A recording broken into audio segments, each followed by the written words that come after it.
जय माँ वैभव लक्ष्मी। आप सभी का स्वागत है आज की इस वीडियो में। आज की इस वीडियो में मैं शेयर करूंगी कि किस तरह से हमें वैभव लक्ष्मी व्रत का उद्यापन करना है। उद्यापन के दिन हमें क्या करना चाहिए, क्या नहीं करना चाहिए। अगर हम सुहागन है तो हमें सुहागन स्त्री को बुलाना चाहिए या हम कुंवारी कन्याओं को भी बुला सकते हैं। कितनी संख्या में हमें व्रत रखने हैं, कितनी स्त्रियों को हमें बुलाना है उद्यापन में, सभी चीज़ें जो है मैं इस वीडियो में आपके साथ शेयर करूँगी।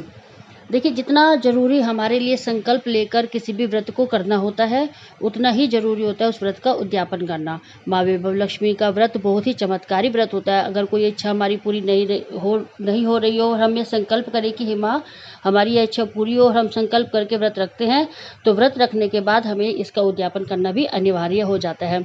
तो उद्यापन जब हम करें जिस दिन, उससे एक दिन पहले हमें रात को माता रानी से संकल्प करना है, प्रार्थना करनी है कि हे माँ लक्ष्मी, कल मैं आपका वैभव लक्ष्मी व्रत का उद्यापन करूंगी। अगर कोई भूल चूक हो, कोई गलती हो तो आप हमें क्षमा कीजिए।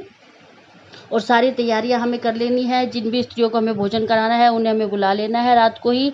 इस तरह से हमें अलग अलग पैकेट जो हमें सामान देना है उसका हमें बनाकर रख लेने हैं। इसमें एक वैभव लक्ष्मी व्रत की किताब, श्रृंगार का सामान जितना भी आप चाहे, 5-7 श्रृंगार का सामान, मेहंदी, लिपस्टिक, बिंदी का पत्ता, चूड़ियाँ और रुमाल आप रख सकते हैं, बिंदी का पत्ता, जो भी आप चाहे। लेकिन माँ वैभव लक्ष्मी की किताब और एक कटोरी खीर ज़रूर हमें जो है इसमें कंपलसरी होती है। एक बिंदी का पत्ता, ये तो हमें देना ही होता है। जिस तरह से हम पूजा करते हैं हर शुक्रवार को शाम के समय, इस तरह से हमें पूजा कर लेनी है। पूजा की विधि पहले ही चैनल पर आपको शेयर की जा चुकी है, तो यहाँ मैं दोबारा से नहीं बताऊंगी। बस इतना ही, आप जिस तरह से पूजा करनी है उतना कीजिए। और उसके बाद आपको यह ध्यान रखना है कि जो हमारी जोत है वो जब तक हम स्त्रियों को भोजन ना करा लें तब तक हमारी जलती रहनी चाहिए। इसलिए इसमें हमें घी और डाल देंगे। नारियल हमें पूजा में रखना है उद्यापन के दिन, और उस नारियल को हमें तोड़ लेना है। सारा भोजन, अगर आप अकेले हैं, एक साथ नहीं पूड़ियाँ बना सकते और आपको पूर्ण रूप से भोजन करवाना है, तो आप सारा भोजन बनाकर, पैकेट बनाकर, नारियल तोड़कर ये सारी तैयारी करेंगे शाम के पूजन के बाद। और उसके बाद जिन भी महिलाओं को आपने न्योता दिया है उन्हें आपको बुलाना है। और उसके बाद जो है हमारे उद्यापन की विधि हमें शुरू करनी है। जो भी हम श्रृंगार का सामान हमने अलग अलग पैकेट बनाए हैं, उसमें एक पैकेट हमें माता रानी के नाम का अलग हमें माता को श्रृंगार का सामान चढ़ाना है। एक एक फल हमें उसमें रखना है। जो भी श्रृंगार का सामान हमने लिया है अलग से, जो हमने बनाए हैं वो तो हमें इन्हें देना ही है, लेकिन अलग से एक हमें रखना है। और सारे हमें थोड़ा थोड़ा सा शगुन हमें करना है। अगर मेहंदी है तो मेहंदी हम सबके हाथों पर एक एक बिंदी लगाएंगे, इस तरह से शगुन की। आपको महावर हमें सबके पैरों पर लगानी है थोड़ी थोड़ी। जितना भी श्रृंगार का सामान है वो सब हमें इस तरह से सबके थोड़ा थोड़ा सा लगाना है। बिंदी लगानी है, 2-2 चूड़ी पहनाइए। सबको एक बिंदी का पत्ता लेकर उसमें से सबको हमें एक एक बिंदी लगानी है। और अपने माथे पर भी हमें बिंदी लगानी है। अगर आप कुंवारी कन्या है, आपकी शादी नहीं हुई है, तो आपको कुंवारी कन्या ही बुलानी है। और अगर आप शादीशुदा हैं तो आपको सुहागन महिलाओं को बुलाना है। इस तरह से सुहागन महिलाओं को सारा सुहाग का सामान आपको लगाना है और देना है।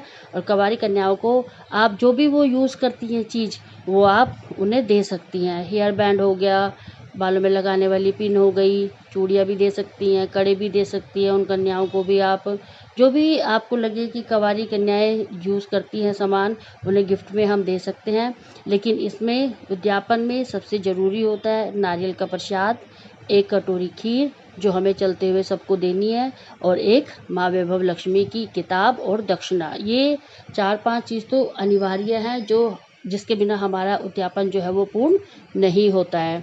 तो इसीलिए आपको एक कटोरी अवश्य लेकर आनी है। कुछ लोग प्लेट भी ले आते हैं, लेकिन प्लेट में हम खीर का प्रसाद नहीं दे सकते, और चलते समय हमें खीर का प्रसाद ज़रूर देना होता है वैभव लक्ष्मी व्रत में, इसलिए हमें कटोरी ही लेकर आनी होती है। आप चाहें तो ये सामान देकर भी आप उद्यापन कर सकती है, और आप चाहें तो पेट भरकर सबको भोजन भी खिला सकती हैं। अगर आपको भोजन खिलाना है तो सारा सामान आप पहले से ही बना कर रख लें। फिर जो नारियल का प्रसाद आपने पूजा में रखा नारियल, वो से आपको तोड़ लेना है पहले ही, और सबको सबसे पहले वही प्रसाद में देना है। उसके बाद खीर के प्रसाद से हमें सबको जो है हमारे भोजन कराना आरंभ करवाना है। सबसे पहले हम सबको खीर में प्रसाद देंगे और नारियल का प्रसाद देंगे।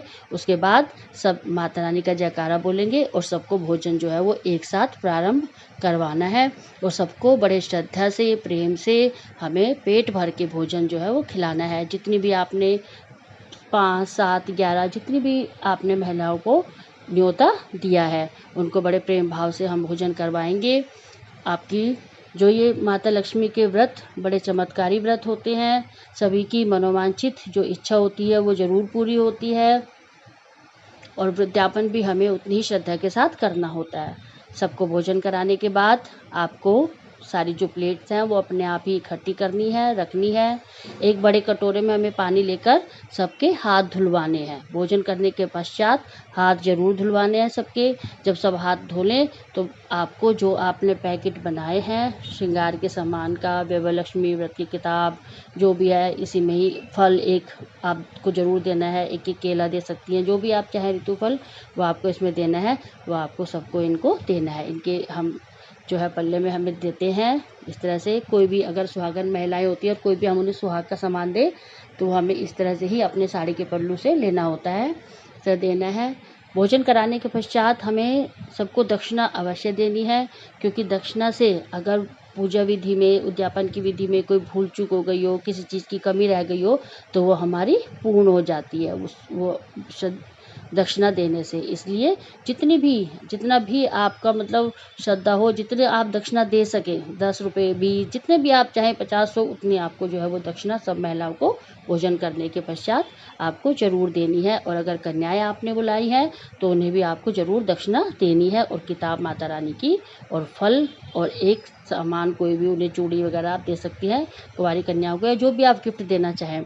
उसके बाद सबसे लास्ट में जब आप भोजन करा लें, सारा सामान दे दें, तो हमें उन्हें चलते हुए एक कटोरी खीर ज़रूर देनी होती है। यही हमारा जो है उद्यापन का सबसे मेन माना जाता है कि जब महिलाएं जाएं तो एक कटोरी खीर उन्हें ज़रूर दें। तो यहाँ पर ये कटोरी जो है मैंने ला के रख ली थी। अब इन कटोरियों में हम सबको खीर देंगे। एक एक कटोरी खीर हमें देनी है। श्रद्धा से माता रानी का जयकारा बोलना है। ये सबके जिससे देने के बाद एक एक करके जितनी भी महिलाएं आपने बुलाई हैं आप सबको खीर का प्रसाद देंगी, जो ये अपने घर ले जा सकती हैं। इस तरह से हमारा जो माता रानी का, वैभव लक्ष्मी के जो हमने व्रत किए हैं, इस तरह से हमारा उद्यापन जो है वो पूर्ण होता है। सभी को एक साथ माता रानी के जयकारे बोलने हैं और सबके हमें पैर छूने हैं। सारा सामान देने के बाद आशीर्वाद लेना है बड़े प्रेम भाव से। और इस तरह से हमने जो व्रत किया माता रानी का वो हमारा उद्यापन के साथ पूर्ण हो जाता है। वो उद्यापन के दिन हमें लहसुन प्याज का परहेज करना होता है। इस दिन खाने में प्याज नहीं डाली जाती। और अगर आप सुहागन हैं तो आपको पहले दिन रात्रि से ही संयम का पालन करना हो। अगर वीडियो आपको अच्छी लगे तो लाइक करें, शेयर करें।